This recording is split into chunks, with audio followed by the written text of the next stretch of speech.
শিয়ার ভাই ভাই দাঁড়ান ঠিক আছে ভাই, দেশে নাই। আরে ভাই করুন দেশে নাই। এভাবে মানুষের টাকা ধার দিয়া কি একটা বিপদে না পড়ছি আমি। আমার সময় কাছে এসে পড়ছে, আমার টাকাগুলি দিয়ে এরা ঘোরাঘুরি করতেছে।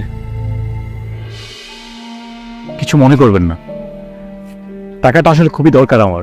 ইমিডিয়েটলি এক জায়গায় জমা করতে হবে টাকাটা, এই জন্যই আসলে আপনার কাছে আসা। ভাই এভাবে বলছেন কেন? যখন আমি সমস্যায় পড়েছিলাম আপনাকে বলা মাত্রই আপনি সাথে সাথে আমাকে টাকা দিয়ে দিয়েছেন। আপনি জানেন না যে আপনার এই টাকা আমার কি উপকার হয়েছে।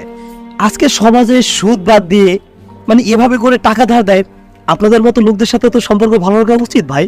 আর আজকে আপনি সমস্যার কথা বলছেন, আমার কি উচিত না যে আপনাকে টাকা সংগ্রহ করে দেওয়া?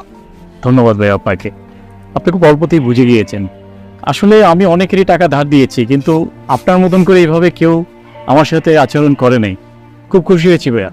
হয়েছে কি যে মানে এখন তো আমার সাথে টাকা